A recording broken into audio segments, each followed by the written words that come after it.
Domingo passado nós tivemos um momento maravilhoso, né? Aqui em nossa igreja, acho que quem esteve aqui pôde ser contemplado. Foi um tempo muito precioso, recebemos irmãos de fora, irmãos da Paraíba, irmãos muito queridos, o Marco Teles e o João Manô. Estiveram aqui nos abençoando com palavras, com canções, e eu acredito que quem esteve aqui foi ricamente abençoado. Mas caso você tenha perdido, está já no canal, no YouTube da nossa igreja, e você pode acompanhar, não somente acompanhar, mas também compartilhar com outras pessoas, para que elas também sejam ricamente abençoadas com o nosso conteúdo, tá bom?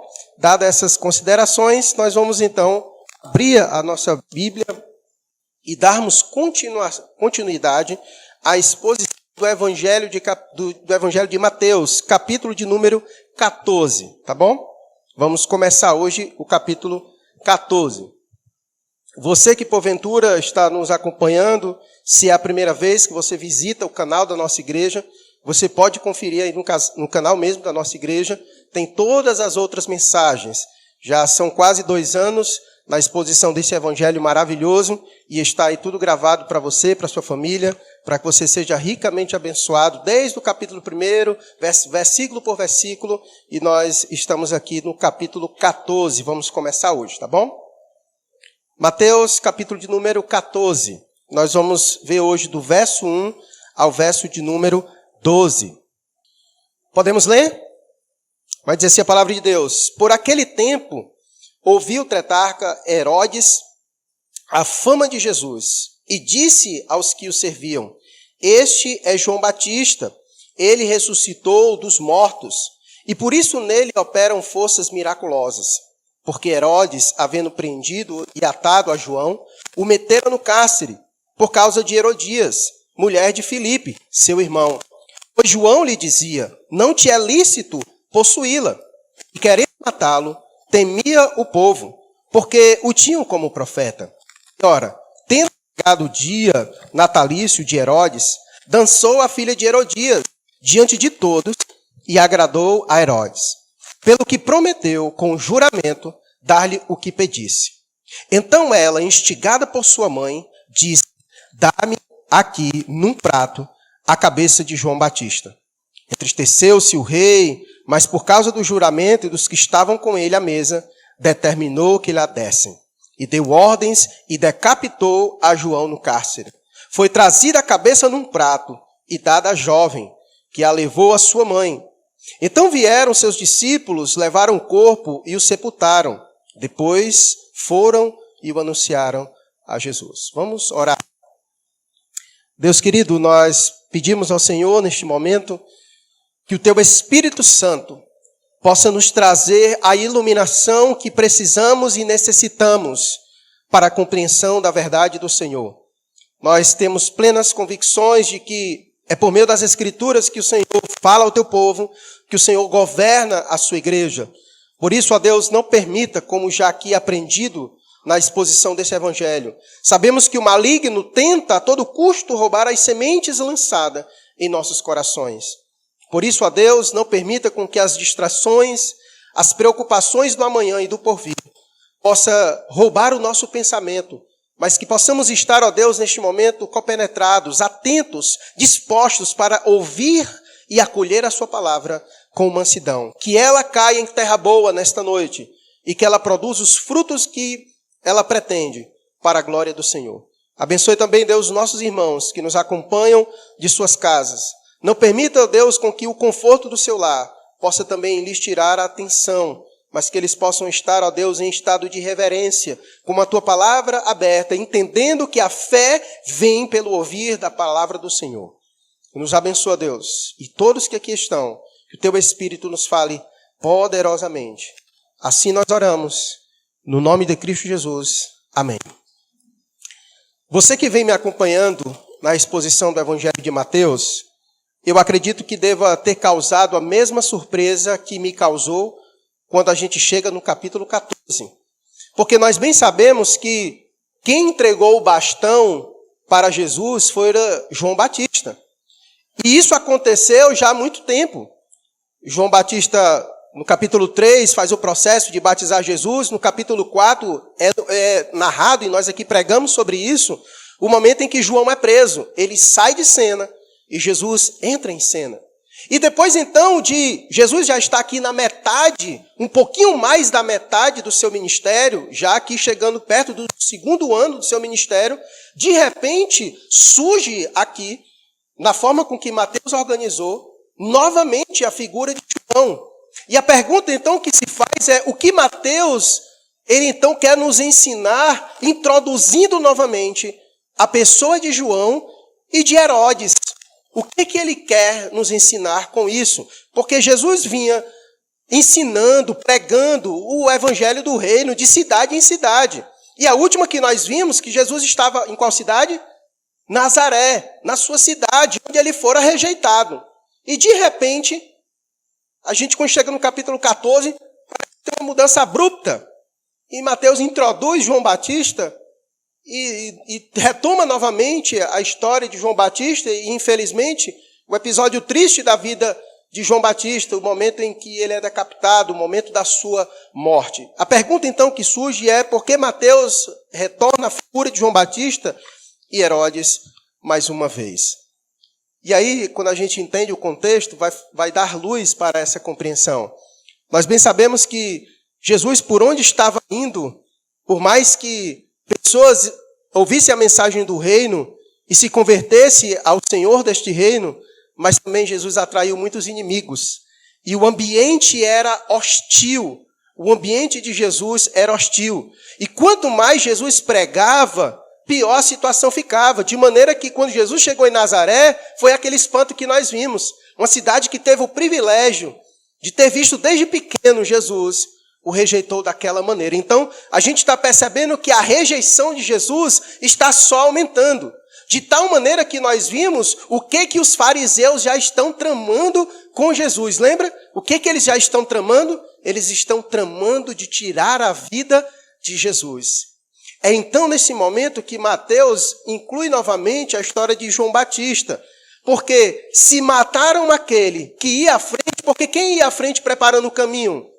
Era João Batista. Se mataram aquele que ia à frente, não se espera então um fim diferente para aquele que vem atrás. Provavelmente Herodes teve ciência do ministério de Jesus por meio de Cusa, porque o versículo vai dizer isso, que por aquele tempo ele ouviu a fama de Jesus. A pergunta é, como foi que ele ficou sabendo da fama de Jesus? Obviamente, a fama de Jesus deve ter se espalhado, mas provavelmente Herodes tenha ficado ciente de Jesus por meio de Cusa. Veja um texto de Lucas, capítulo 8, verso 1 e 3. Coloca aqui na tela para nós, por favor. Nome estranho, mas é. Versículo 1, do 1 ao 3. Aconteceu depois disso que andava Jesus de cidade em cidade, de aldeia em aldeia, pregando e anunciando o evangelho do reino de Deus. E os 12 iam com ele. E também algumas mulheres que haviam sido curadas de espíritos malignos e de enfermidades. Maria, chamada Madalena, da qual saíram 7 demônios.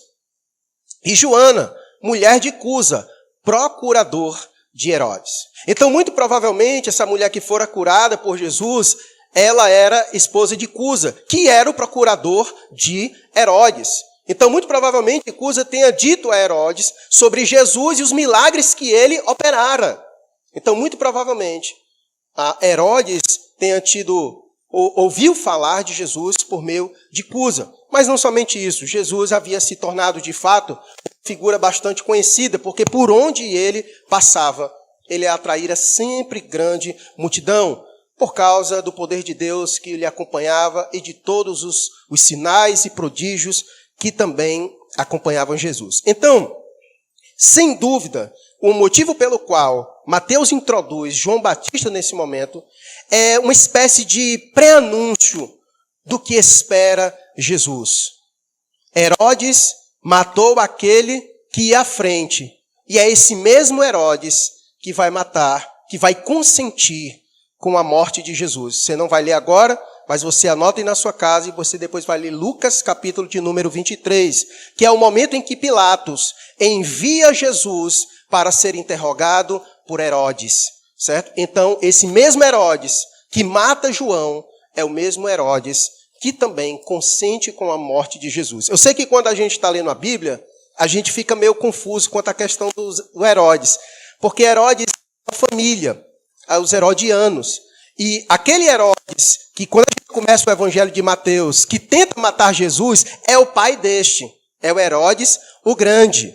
E esse é o Herodes Antipas, o seu filho. Então Jesus, o seu pai tentou lhe matar quando ele era pequeno, o seu filho mata João Batista e consente com a morte de Jesus. Aí quando você chega em Atos, você vai ver outros Herodes, o Herodes Agripa, e aí você vai vendo outros, tá bom? Então, você só tenha muito cuidado quando você estiver lendo a Bíblia, para que você possa distinguir quem são os Herodes ali que estão sendo mencionados, tá bom? Esse aqui é o Herodes Antipas, o filho do Herodes o Grande, aquele que é descrito no começo do Evangelho de Mateus, aquele que tenta matar Jesus, mandando matar as crianças naquela perseguição, tá bom? Mas esse aqui é outro, esse aqui é o seu filho, Herodes Antipas, tá bom? E diferentemente do seu pai, que era o Herodes o Grande, se você pegar o Evangelho de Mateus, vai dizer que é o rei Herodes. Ele é chamado de rei Herodes. Mas o Antipas, seu filho, não é chamado de rei. Qual é o título que é dado a ele aí no versículo 14? No capítulo 1, perdão.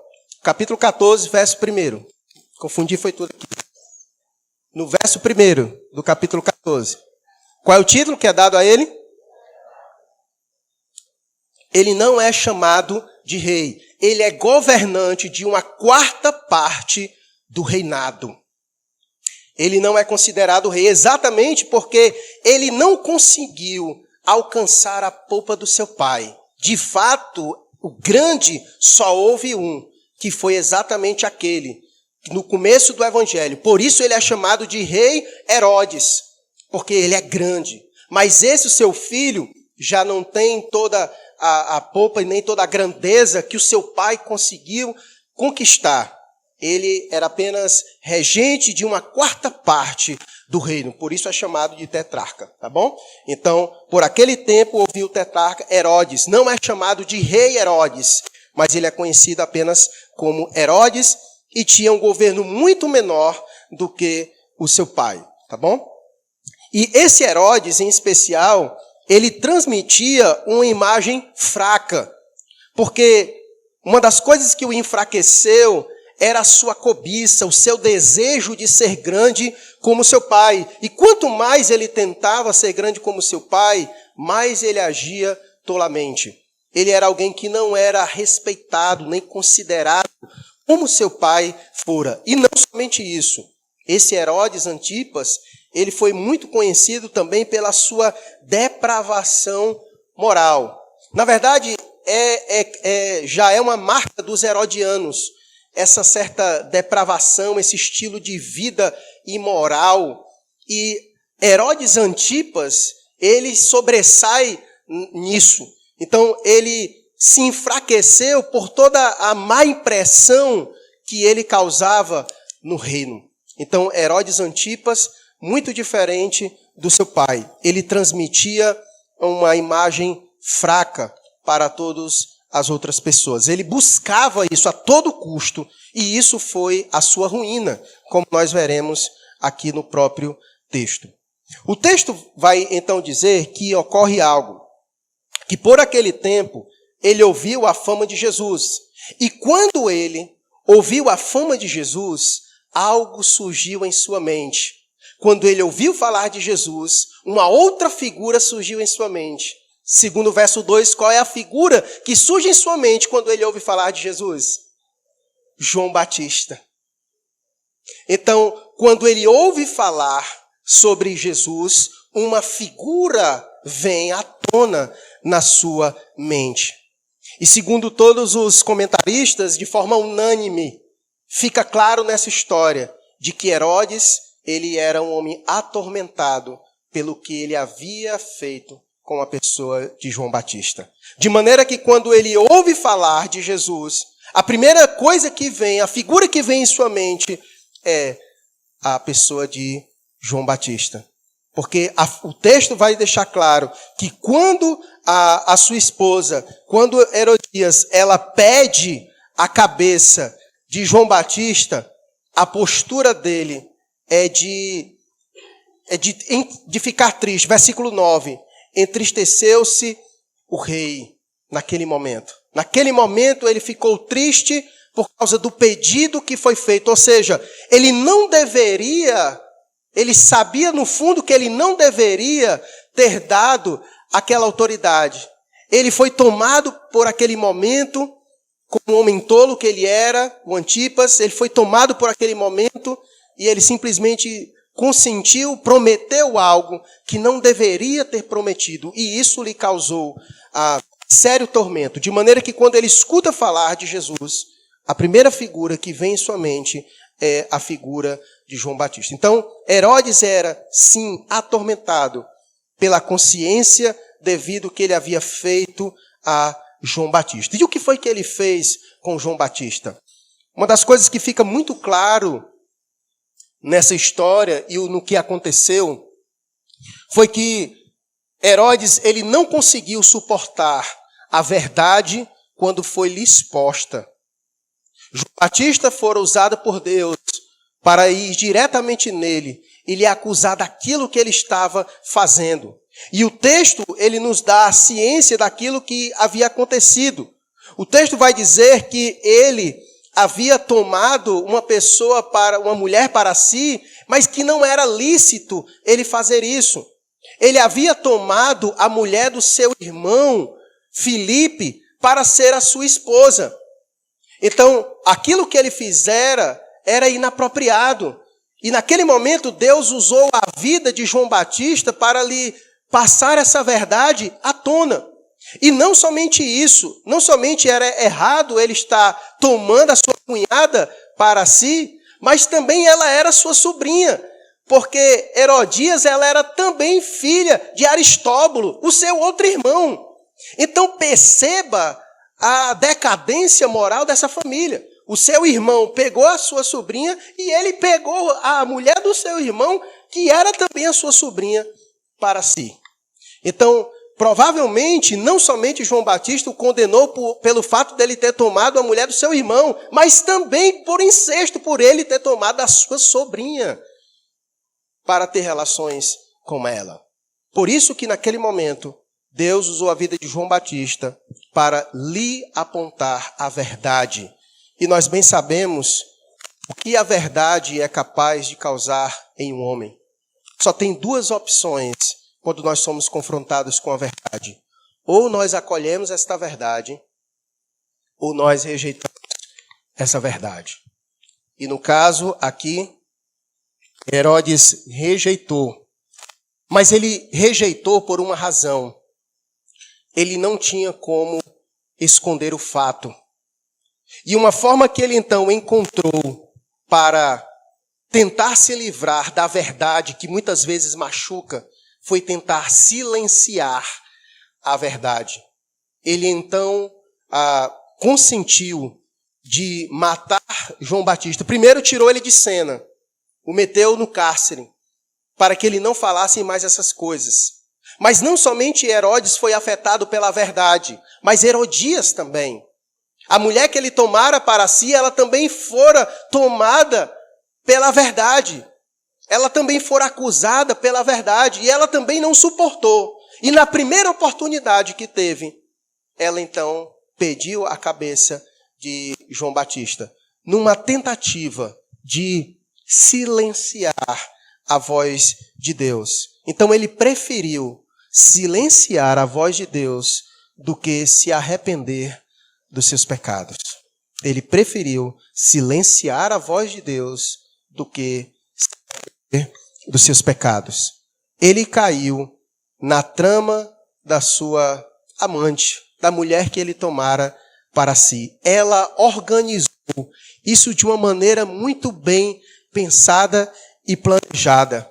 Vejamos o texto e como foi que ela tramou isso. O versículo 6 vai dizer, ora, tendo chegado o dia natalício de Herodes, dançou a filha de Herodias diante de todos e agradou Herodes. Ora, isso já fora organizado, isso já fora planejado por Herodias.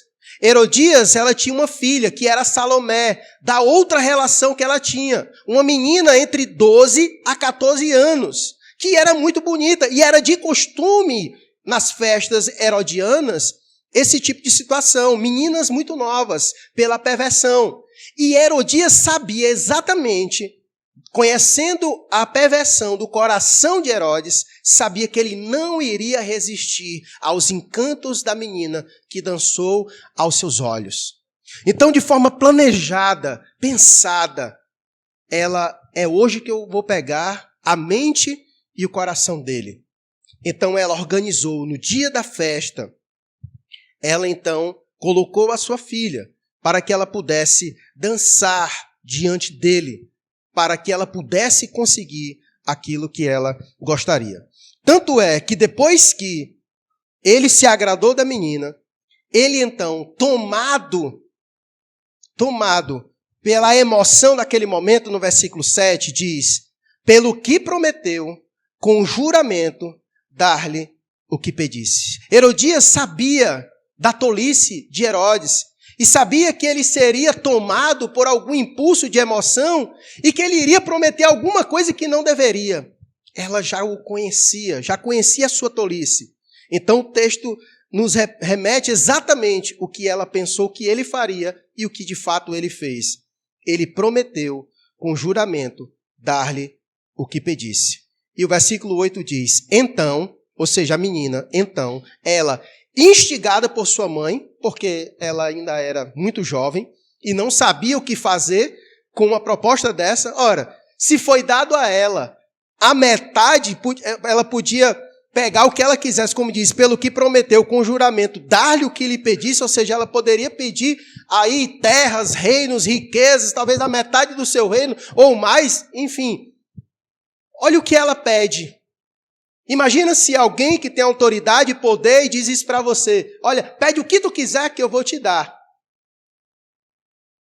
Só se fosse um ódio muito grande por alguém para você pedir a morte dessa pessoa. Exatamente isso que Herodias pediu. Isso mostra como ela também era atormentada. Porque ela abriu mão de ter todas as riquezas que poderia, mas ela não iria conseguir livrar a sua consciência que lhe atormentava, porque a verdade de João Batista rasgava o seu íntimo, rasgava a sua consciência, rasgava o seu coração, e ela não conseguia, nem ela e nem ele, ficar em paz com essa situação. Então ela preferiu todas as riquezas, em vez de todas as riquezas do reino, tentar silenciar a voz de Deus que acusava na sua consciência. Em vez dela fazer um pedido diante das possibilidades, aproveitar o momento da empolgação dele, ela pediu exatamente aquilo que mais lhe atormentava. Por isso ela não pediu outra coisa. Quando sua filha, o pedido era tão grande que a menina era nova, não sabia o que fazer, e foi perguntar à sua mãe. E ela então, como diz o versículo, instigada por sua mãe, disse: dá-me aqui num prato a cabeça de João Batista. Então perceba, até o presente momento, algumas características de Herodes. Já era um homem visto assim, um homem de imagem fraca, um homem que cobiçava ser grande como seu pai, vivia à sombra do seu pai, mas não conseguia chegar nem perto dele pelas suas tolices. Era um homem conhecido e marcado pela sua depravação moral. Nessa situação, era um homem que estava atormentado pelas más decisões que havia tomado. Esse homem estava atormentado pelo que havia feito. Ele estava atormentado, preferiu silenciar a voz de Deus do que se arrepender dos seus pecados. Era um homem orgulhoso, que não queria abrir mão daquilo que ele queria. Caiu na trama de Herodias, foi facilmente enganado por causa da sua empolgação, por causa do seu ímpeto. E agora o texto vai dizer que diante da situação, versículo 9, entristeceu-se o rei, mas por causa do juramento e dos que estavam com ele à mesa, determinou que lhe dessem. Então perceba, ele até não queria fazer, ele meio que se arrependeu de ter feito esse juramento, mas havia uma razão pela qual ele não poderia voltar atrás. O texto vai dizer, por causa dos que estavam com ele à mesa. Ou seja, ele não queria passar vergonha. Porque ele queria mostrar de fato que ele era o cara. Ele queria mostrar para as pessoas que ele tinha autoridade, de que ele era o bambambam, aquilo que ele dizia, ele cumpria. Mas o texto diz que não era verdade porque ele estava com o coração triste. Mas por causa da impressão que ele queria causar nos que estavam à mesa, ele tomou uma decisão tola. Ou seja, ele era escravo da opinião alheia. Ele temia mais aos homens do que a Deus. Porque quando João Batista foi a ele enviado por Deus, ele não atendeu, mas ele atendeu à expectativa dos que estavam à mesa com ele. Porque o texto diz, por causa dos que estavam à mesa, ele assim o fizera. Mas, por causa de Deus, ele não fizera o que João Batista havia dito para ele fazer. Então você perceba, Herodes era um homem que temia muito mais a opinião dos homens do que a opinião de Deus. Então, é com essas coisas na nossa mente, com base nessa narrativa, que eu quero tirar algumas aplicações para nós nesta noite. Com base nesse Herodes, um tolo, um homem atormentado pela sua consciência, um homem que achou que poderia silenciar a voz de Deus, um homem tolo que caiu na trama de uma mulher que nutria ódio no seu coração, um homem que foi facilmente seduzido por uma menina, um homem que era escravo da opinião alheia, já que ele não tinha uma boa reputação, ele queria a todo custo tentar melhorar a sua imagem. Mas quanto mais ele tentava, pior ele ficava. Mais deslizes acontecia. Algumas aplicações então para nós com base nessa situação de Herodes, com o objetivo de nós aprendermos e pegarmos um caminho totalmente contrário ao que esse homem pegou. A primeira coisa, Deus fala através de nossa consciência. Deus fala através da nossa consciência. Quantas vezes você fez alguma coisa e Deus não te deixou em paz? E quanto mais você tentava esquecer aquilo que você fez, mais Deus trazia isso à sua mente e te atormentava. Você já passou por isso? Eu tenho certeza absoluta que você já passou por isso. Porque Deus, Ele fala através da nossa consciência. Deus fala conosco por meio da nossa consciência. Então, essa é a primeira verdade que eu quero que você reflita sobre isso. Há muitos momentos da nossa caminhada em que Deus vai nos acusar pela consciência. Principalmente quando Ele nos fala uma verdade. Quando às vezes nós somos confrontados com a palavra de Deus, com a verdade de Deus. Quando a gente deseja uma coisa que é contrário ao que Deus deseja para nós.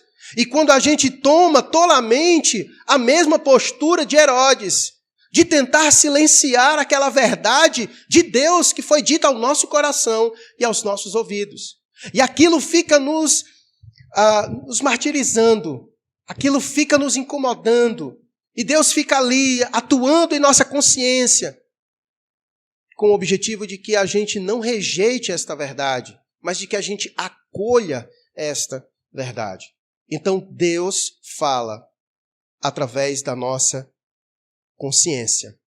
E Deus faz isso usando a sua verdade. Deus faz isso até mesmo com descrentes. Porque a palavra de Deus vai dizer que no coração de cada homem existe uma lei de Deus que está gravada no seu coração, que serve para ele de base. Veja o texto aqui de Romanos, capítulo 2, verso 14 e 15. Por gentileza, coloca aqui para nós. Olha o que diz Paulo. Quanto aos gentios, aqueles que não vivem sobre a lei de Deus. Quando, pois, os gentios que não têm lei procedem por natureza de conformidade com a lei, não tendo lei, servem eles de lei para si mesmo. Estes mostram a norma da lei gravada no seu coração, testemunhando-lhes também a consciência e os seus pensamentos, mutuamente acusando-se ou defendendo-se.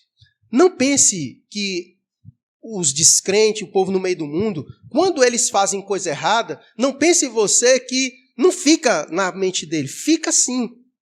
Deus acusa na mente das pessoas, porque por mais que ele não conheça a lei de Deus, mas ele sabe quando uma coisa é certa e errada. E a lei de Deus é gravada no coração do homem de maneira que, mesmo sem conhecer a palavra de Deus, ele sabe que aquilo não é correto. E a lei de Deus vai fazer isso. Não coloca lá no texto. E a lei de Deus vai fazer exatamente isso. Ela vai acusar a consciência e o pensamento dele. Versículo 15. Ela vai fazer isso, olha. A consciência e os seus pensamentos, acusando ou defendendo. Então, Deus vai agir assim, em muitos momentos, falando as nossas consciências e os nossos pensamentos. Por isso, nós precisamos ter muito cuidado quando a verdade de Deus for lançada a nós, de nós não relutarmos contra a verdade de Deus. Porque quando Deus lança a sua verdade diante de nós, Ele espera que a gente acolha essa palavra. E quando a gente não acolhe essa palavra, vai iniciar essa batalha da verdade de Deus e a nossa rejeição.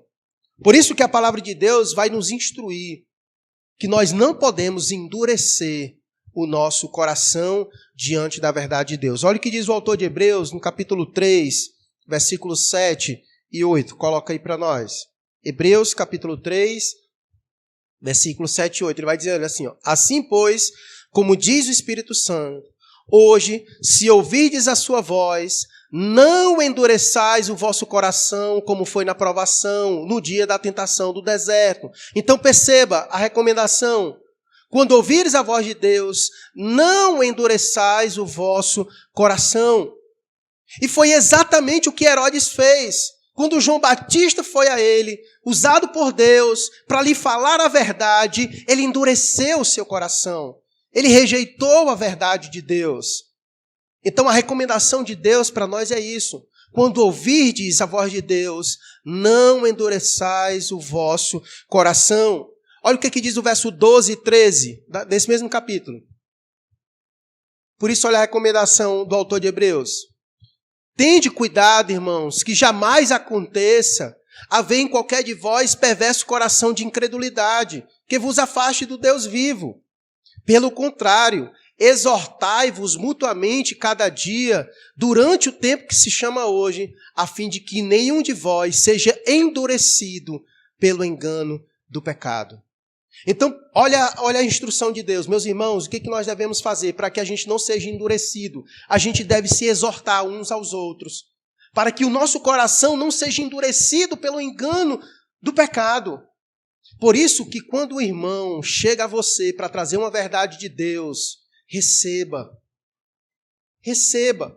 Por mais que doa, por mais que revele aquela sua iniquidade. Porque o objetivo de Deus é que a gente se arrependa. E Ele faz isso para o nosso bem, para que não haja em nós isso, um coração endurecido. Então, naquele momento, Deus usou a vida de João Batista para chegar a Herodes, para lhe dizer a verdade de Deus, mas ele endureceu o seu coração. Quanto mais João Batista falava, mais ele endurecia o seu coração. Meus irmãos, esse ato de endurecer o coração, de estar duro para a verdade de Deus, é uma postura da mais impiedade que você possa imaginar. Olha o que vai dizer Paulo na carta 1 ao Timóteo, capítulo 4, verso 2. Ele falando sobre a apostasia, sobre os últimos dias, sobre a perversidade, a iniquidade das pessoas. Olha o que ele vai dizer, 1 Timóteo 4, versículo 2. Pela hipocrisia dos que falam mentira e que têm cauterizado a própria consciência. Se você for dar uma olhada aí na sua Bíblia, você vai ver que esse capítulo está falando sobre a iniquidade dos últimos dias, a perversidade das pessoas. E uma característica vai ser isso. Elas estarão com a sua consciência cauterizada. Elas se fecharam. Elas rejeitam a verdade de Deus de maneira que ela ficou tão cauterizada que quanto mais você fala, mais duro fica. Mais duro fica. Quanto mais fala, em vez de amolecer, mais duro vai ficando. Mais duro vai ficando. Portanto, a aplicação desse primeiro ponto para nós é: não silencie a sua consciência. E às vezes a gente se torna mestre nisso. Porque começa Deus falando aos nossos corações. E começa nos incomodando com a verdade de Deus. Mas vai passando o tempo, a gente vai aprendendo a construir argumentos, muitas vezes, até racionais. A gente fica, mas eu não sou tão assim. Mas tem fulano que faz assim também. Tem um fulano lá na igreja que faz assim também. Então, a gente começa a tentar, de alguma maneira, racionalizar as nossas iniquidades, a gente começa a se fechar, e a gente começa a cauterizar, a gente começa a silenciar a voz de Deus. É Deus falando e a gente tentando abafar de alguma maneira. Não, tá tudo bem, é jogo de mente, e a gente começa aquela coisa, pensamentos positivos, e a gente vai seguindo isso. Não, eu só quero ouvir coisas boas, só quero ouvir coisas que me deixam para cima. E a gente começa a fazer, sabe o quê? A se afastar daquelas pessoas que são usadas por Deus para nos dizer a verdade. A gente deixa de vir para a igreja. Não vou para a igreja não, porque toda vez que eu vou para a igreja, Deus fica ali, só me confrontando. Deixa de vir para a igreja. Porque ele deixa de vir para a igreja, mas não quer deixar a sua iniquidade. Ele quer deixar de vir para a igreja, mas não quer deixar a sua iniquidade. Então ele começa, de alguma maneira, a tentar silenciar. Se afasta dos irmãos, ele só quer papo agora com gente que, na verdade, não vai ficar sendo usado por Deus para lhe dizer a verdade, mas ele quer pessoas que fiquem ali, na verdade, batendo no seu ombro e dizendo: essa aí mesmo, a dona Herodias é muito melhor do que a tua esposa. 10 anos aí. Ele quer isso. Ele está com o coração endurecido. Ele quer se afastar da verdade. Ele quer silenciar a verdade, a voz de Deus na sua mente. Então ele procura ambientes que vão favorecer isso. Ele se afasta de pessoas que vão lhe confrontar. Ele tenta, de alguma maneira, silenciar a verdade de Deus. De alguma maneira. E esse é o perigo de nós agirmos como Herodes, de tentar silenciar a nossa consciência.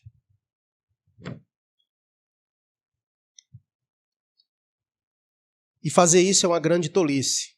Sabe por quê? Coloca aí o texto de Números, capítulo 32, 23. Porém, é Deus trazendo algumas instruções. Porém, se não fizerdes assim, eis que pecastes contra o Senhor, e sabei que o vosso pecado vos há de achar. Tentar silenciar a voz de Deus é uma grande tolice, porque cedo ou tarde, a nossa iniquidade, aquela que a gente está tentando de alguma maneira abafar, esconder, ocultar, silenciar, de alguma maneira, ela vai nos achar, ela vai nos encontrar. Você pode morar em outro lugar, você pode se esconder aonde quer que esteja, mas é impossível você se esconder da voz de Deus na sua consciência. É impossível você se esconder da voz de Deus na sua consciência. Tanto é verdade que tem pessoas que não suportam e tiram a sua própria vida. Ela não consegue lidar. Em vez dela encontrar remissão, a culpa lhe sufoca e ela tira a sua própria vida. Ela não conseguiu entender que a voz de Deus no seu coração, na verdade, quer lhe conduzir ao arrependimento, para lhe dar remissão, para lhe dar paz e perdão. Era isso que Deus queria dar a Herodes, remissão, para que ele se arrependesse, porque só uma maneira de nós conseguirmos colocar a nossa cabeça no travesseiro e dormir em paz é quando a gente sabe que Deus nos concedeu paz e perdão. Enquanto isso, vai ser noites atribuladas, noites mal dormidas, porque Deus, e principalmente nós, os seus filhos, Deus jamais deixa seus filhos pecarem em paz. Deus jamais deixa seus filhos pecarem em paz. Ele vai ferir a nossa consciência até nós nos arrependermos para o nosso bem. Para o nosso bem. E é interessante nessa história, porque eu sei que às vezes nós somos até usados como João Batista por Deus para fazer isso. E às vezes, no caso de João Batista, ele poderia ter se achado um fracasso. Porque ele foi usado por Deus para falar a verdade, e aí o que ganhou? Aí você pode dizer, tá vendo? É por isso que eu não falo a verdade para ninguém, porque eu também não quero ter minha cabeça num prato. Eu vou ganhar o que é com isso? Eu quero é paz, né? Mas paz sem voz não é paz. Isso é mordaça, isso é medo, isso é intimidação. Queremos paz, mas com voz. Mas com voz. Então, a história de João Batista pode ser a nossa história. Porque muitas vezes Deus nos usa para confrontar e dizer a verdade. E uma verdade sobre isso é que a palavra lançada, ela nunca é perdida. Ela ficou exatamente na consciência de Herodes. Então pode ser que quando você diga uma verdade para alguém, por orgulho, ela pode até agir como Herodes. Manda você para aquele lugar, fala um monte de coisa para você, finge que não está nem aí para o que você está dizendo. Mas nas noites, nos momentos sozinhos, nas madrugadas frias, você não sabe o que Deus faz no coração dela e na consciência dela. Nosso papel é apenas falar a verdade e deixar que o Deus da verdade cumpra o que lhe apraz. João Batista falou para Herodes, morreu, mas a verdade de Deus ficou ali, gravada na consciência e no coração de Herodes. Ele cumpriu a sua missão. Por isso que a palavra nunca volta vazia. Nunca. Nunca volta vazia. Então a palavra lançada não é perdida. Ela fica na consciência. Então nunca vai ser tempo perdido você alertar alguém. Você lhe dizer a alguém a verdade de Deus. Uma das coisas que fica visíveis nesse texto também, para o nosso cuidado, é que muitas vezes nós não agimos corretamente porque muitas vezes nós tememos as pessoas. O mal de Herodes era esse também. Herodes, ele temia o povo. O texto vai dizer isso. Primeiro no versículo 5, dizendo que eles queriam inicialmente matar João, mas temia o povo, porque o povo tinha João Batista como profeta. Mas agora, diante da oportunidade que foi dada, no versículo 9, embora ele tivesse consentido com a morte dele, mas vai dizer que por causa dos que estavam com ele à mesa, ele determinou que assim a sua palavra se cumprisse. Mesmo não querendo fazer, mas ele cedeu, ele teve medo, ele ficou intimidado com as pessoas que ali estavam. E muitas vezes isso ocorre quando nós tornamos as pessoas grandes. Consequentemente, nós faremos Deus pequeno. Nós faremos Deus pequeno quando nós tornamos as pessoas maiores. Herodes estava muito mais preocupado com a opinião dos homens do que com a opinião de Deus a seu respeito. Muitas vezes nós fazemos assim. Silenciamos a voz de Deus em nossa vida porque nós queremos agradar muito mais as pessoas do que a Deus. E por isso a gente tenta, de alguma maneira, fazer como ele fez. Silenciar a voz de Deus. A gente toma decisões que são muito mais agradáveis aos olhos dos homens do que aos olhos de Deus. E isso a gente faz exatamente por essa razão. Porque muitas vezes nós tornamos as pessoas grandes diante de nós. E quando nós fazemos isso, Deus fica pequeno. Tem até um livro muito bom da editora Batista Regular, que o título é exatamente esse. Quando as pessoas são grandes e Deus é pequeno. Fica uma sugestão aí para você ler esse livro, muito bom.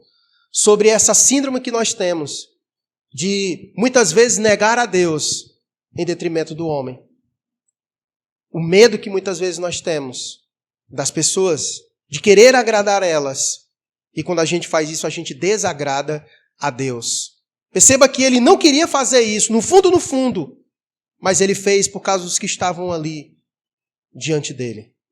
Isso nos lembra uma outra figura. A figura de Pilatos. Lembra? Homens políticos. Homens que dependem da aprovação de outros homens. E que não têm a coragem de tomar a decisão e arcar com as consequências. E dizer sim para Deus. Ter a postura que os apóstolos tiveram quando mandaram eles calar a boca e não falar o nome de Jesus, quando eles disseram, olha, antes devemos temer mais a Deus, obedecer a Deus, do que aos homens. Herodes era um homem covarde, mas porque não tinha vida com Deus, preferiu ouvir a voz dos homens do que a voz de Deus. Preferiu ouvir a voz dos homens do que a voz de Deus. Então, serve de lição para nós. Nós devemos ter o mesmo cuidado para não cairmos na mesma armadilha. Tenha coragem. Tenha coragem. Estava até conversando com os irmãos sobre muitas vezes isso que acontece.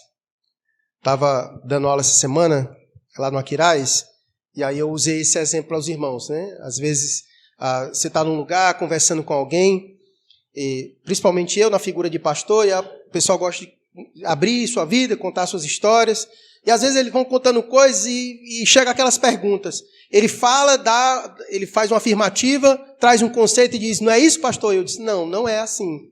Aí quebra aquele clima, e às vezes a gente faz isso só para se passar de amigo. Quando não é, quando você sabe exatamente que não é.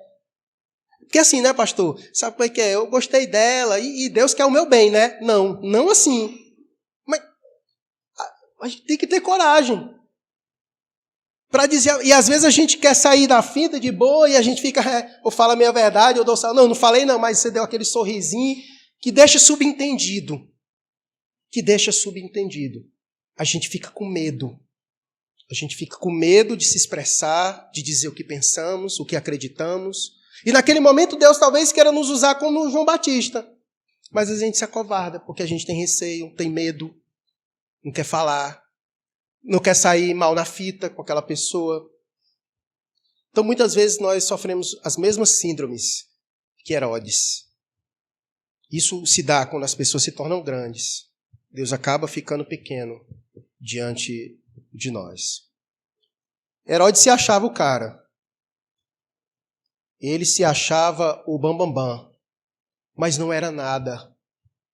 Não chegou nem perto de ser o que o seu pai foi. Era um homem orgulhoso, um homem que não deu o braço a torcer diante da verdade de Deus. E nós já bem sabemos o que a Bíblia fala sobre isso. Que Deus rejeita todo aquele que é orgulhoso.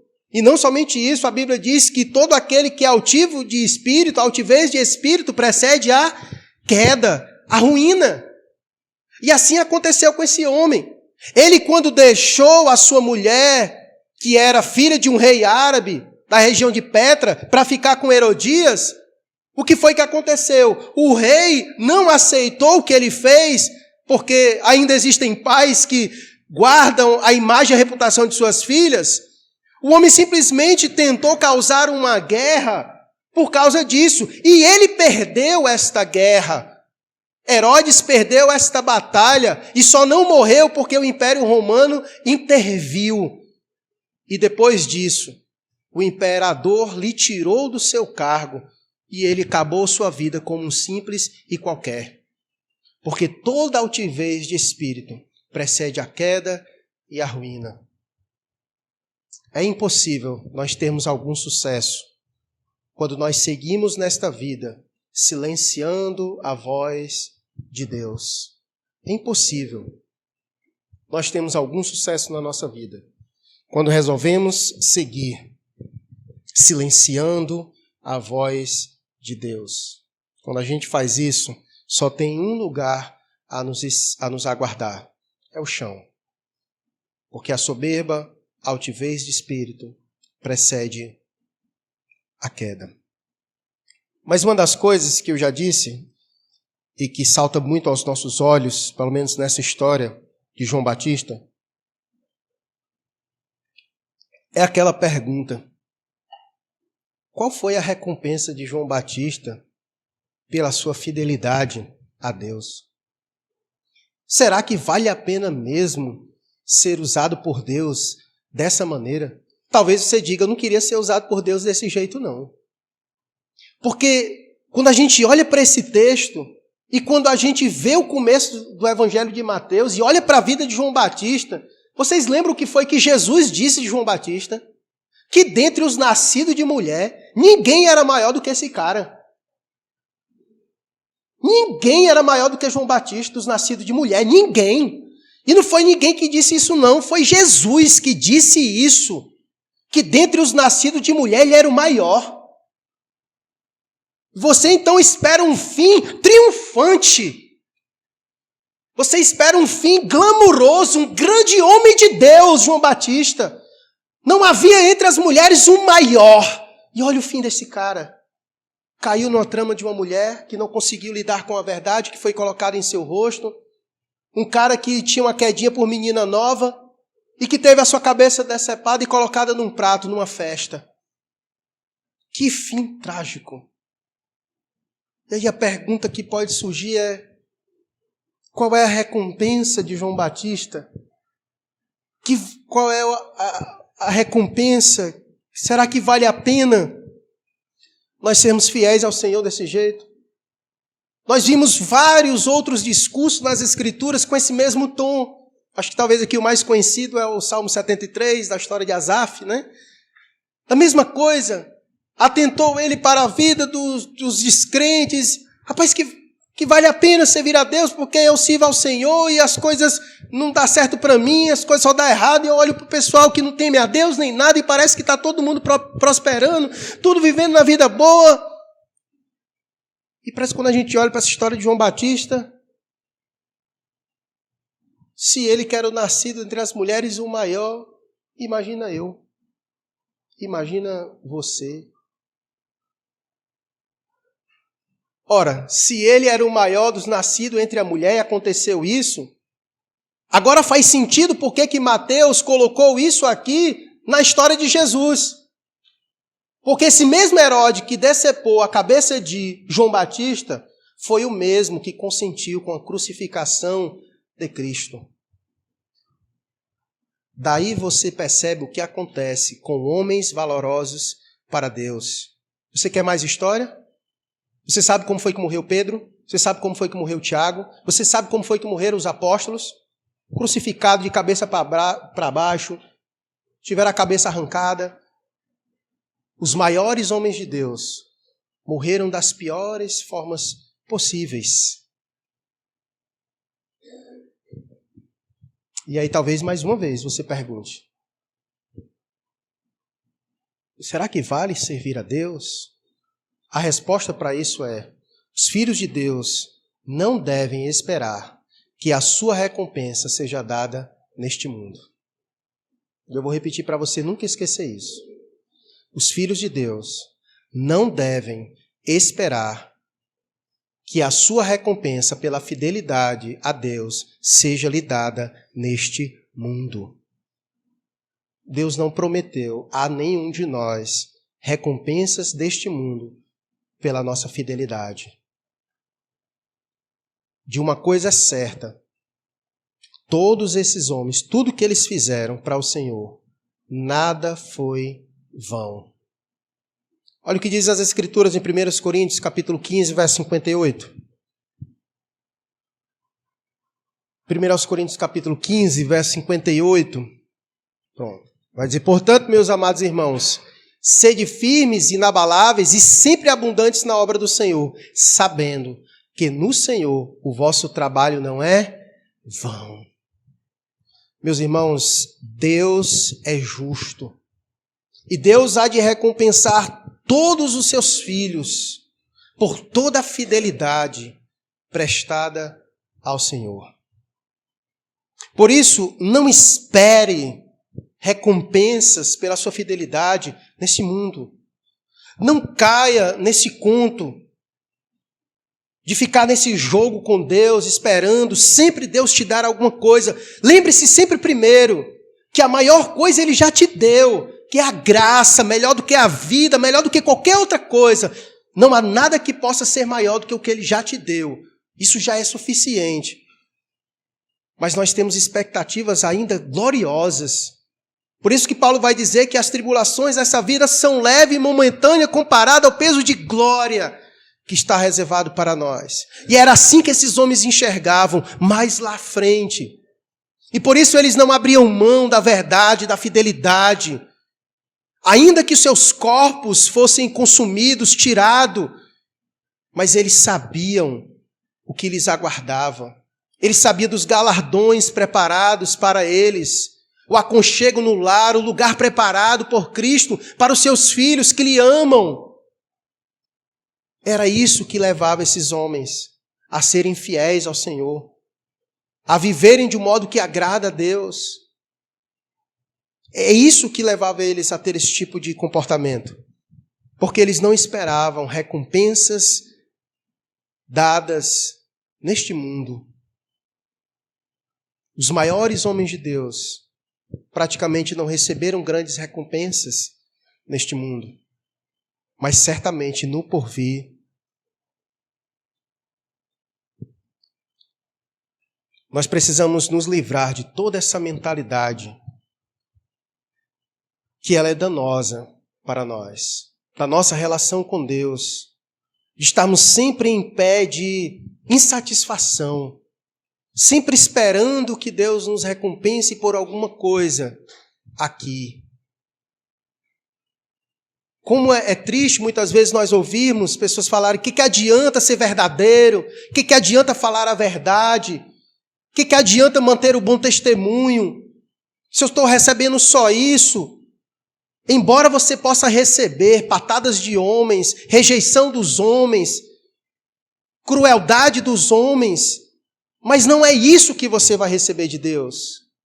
Não é isso que você vai receber de Deus. E era isso que esses homens tinham em suas mentes. A recompensa eterna. A recompensa eterna. Nada que nós façamos para Deus é vão. E outra, Deus a seu tempo vingará o sangue dos justos. Nenhuma iniquidade, nenhuma impunidade, nenhum santo que sofreu nesta vida, seu sofrimento ficará impune. Olha o que diz Apocalipse 6:10. Clamaram em grande voz, dizendo, isso os santos que estavam no altar do Senhor: até quando, ó soberano Senhor, santo e verdadeiro, não julgas e nem vingas o nosso sangue dos que habitam sobre a terra? Naquele momento eles estavam clamando a Deus que fizesse justiça. Mas eles sabem que há de chegar um momento em que o Senhor há de vingar o sangue dos santos, dos justos, daqueles que habitam nessa terra, que fizeram derramar o sangue desses homens. Pilatos lavou a sua mão, mas o Senhor não lavará a sua mão com Pilatos, porque Ele é santo e é um justo juiz. Cada um receberá a retribuição que lhe pertence, que lhe merece. Então nunca pense nisso. Herodes pode ter se achado vitorioso, mas ele é um derrotado. Vitorioso de fato é João Batista, que deu a sua vida pela verdade de Deus. É esse que de fato vai ouvir o Senhor dizer: vinde bendito do meu Pai, servo bom e fiel. Agora o que Herodes ouvirá do Senhor no último dia? Apartai-vos de mim, maldito, para o fogo eterno que está preparado para o diabo e para os seus anjos. Esta é a verdade de Deus. Essa é a verdade de Deus. E por último, eu quero encerrar nos convidando e nos convocando a termos a coragem e a ousadia de João Batista.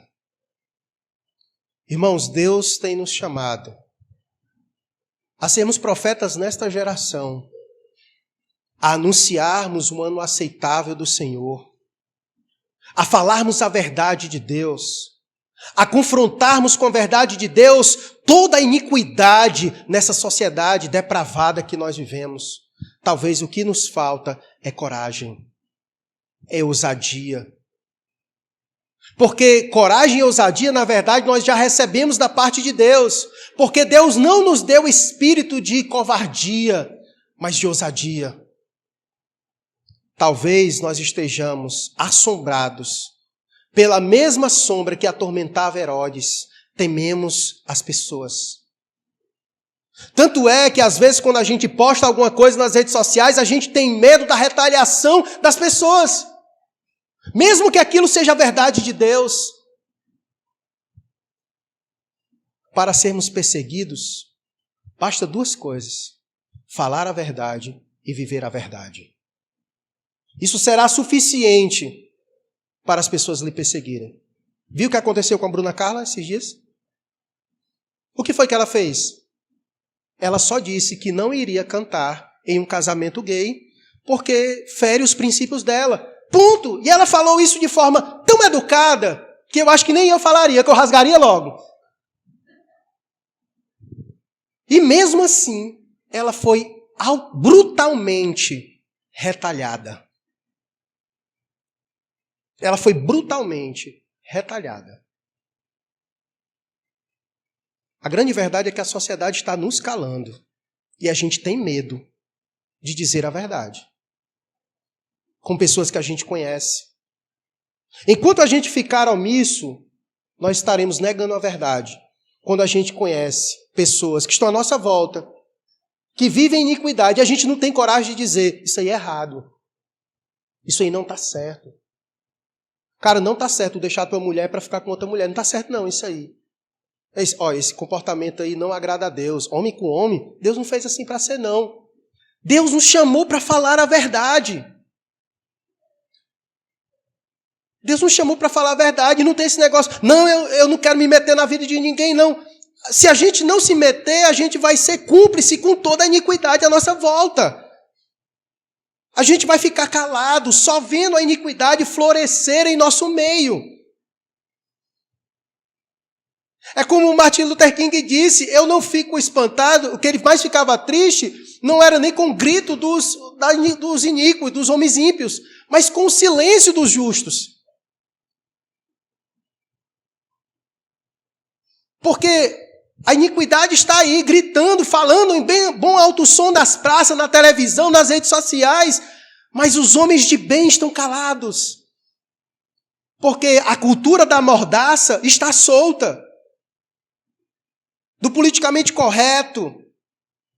E a gente tem silenciado diante disso.